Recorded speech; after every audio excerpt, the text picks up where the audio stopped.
the economic czar who built modern China and whose reforms the CCP is dismantling. Commentary.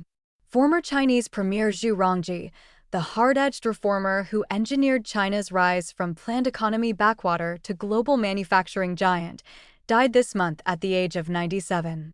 His legacy, tax centralization, mass layoffs, China's accession to the World Trade Organization, and a brief, forgotten moment of tolerance toward Falun Gong, now stands as both the foundation of modern China's wealth and a stark reminder of how easily that progress can be reversed. Zhu's legacy of economic reform. After the decade-long Cultural Revolution pushed the regime to the brink, then Chinese Communist Party leader Deng Xiaoping pivoted China toward market reforms. He relied on pragmatic trial and error rather than a rigid master plan, describing his step-by-step approach as crossing the river by feeling the stones. Zhu executed that vision. As vice premier and premier from 1991 to 2003, China's economic czar used iron-fisted reforms to engineer the country's rise, including restructuring fiscal policy, dismantling inefficient state-owned enterprises, and securing China's entry into the WTO. Zhu was officially credited with advancing China's landmark tax-sharing reform in the 1990s, which centralized much of the country's tax revenue in Beijing. That reform undeniably strengthened the central government. However, it stripped local governments of steady tax income, forcing them to rely on selling land to fund local budgets. Paired with state ownership of land, this shift created a land finance model that drove housing prices sky-high and triggered today's ongoing property crisis. It isn't the tax reform alone that is to blame. China's system of state and collective land ownership is what enabled large-scale land sales in the first place.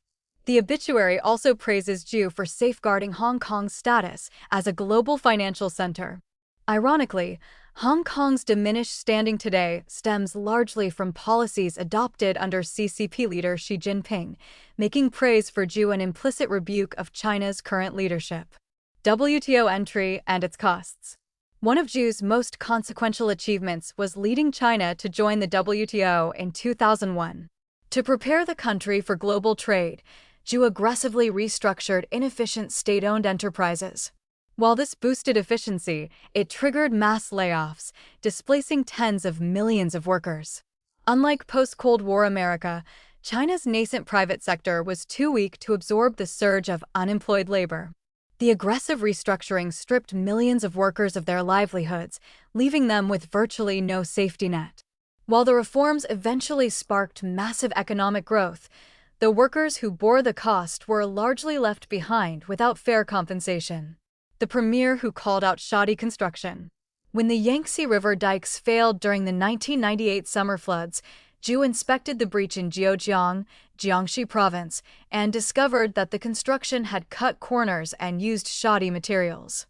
Furious, he publicly denounced the dam as a bastard project and dubbed it a tofu dregs project, comparing the crumbling concrete to the brittle, worthless pulp residue left over from making soy curd. As long as corruption remains a recurring public concern in China, the term tofu dreg project will likely remain part of the country's political vocabulary and a defining mark of Zhu's legacy. The premier who listened, meeting with Falun Gong. One episode stands apart from Zhu's economic legacy. In the late 1990s, Zhu and the entire Politburo Standing Committee opposed then CCP leader Jiang Zemin's decision to suppress Falun Gong, according to insider accounts. On April 25, 1999, roughly 10,000 Falun Gong practitioners gathered peacefully near Zongnanhai, the CCP's headquarters, in Beijing to petition the authorities for freedom of belief. Earlier in the month, dozens of practitioners in Tianjin had been detained by local police for their faith. In a bold move for an official, Zhu met directly with representatives, listened to their grievances, and ordered the release of the detained practitioners, along with an assurance that practitioners would have a lawful environment in which to pursue their practice. The spiritual discipline was introduced to the Chinese public in 1992 and gained widespread popularity, attracting at least 70 million practitioners by the late 1990s. At an internal leadership meeting the following day, according to insider accounts, Zhu suggested that suppression would harm the country's image and that the regime should leave Falun Gong practitioners alone. Jiang, afraid of the practice's growing popularity, responded that doing so would bring down the party. Months later, Jiang launched a sweeping, nationwide campaign against Falun Gong, initiating a persecution that continues today. Reform can be reversed overnight.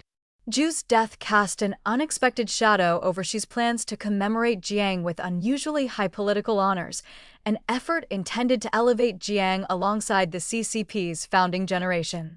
Instead of highlighting Jiang's legacy, Zhu's passing reminded the public that the reforms of China's most prosperous era owed far more to Zhu.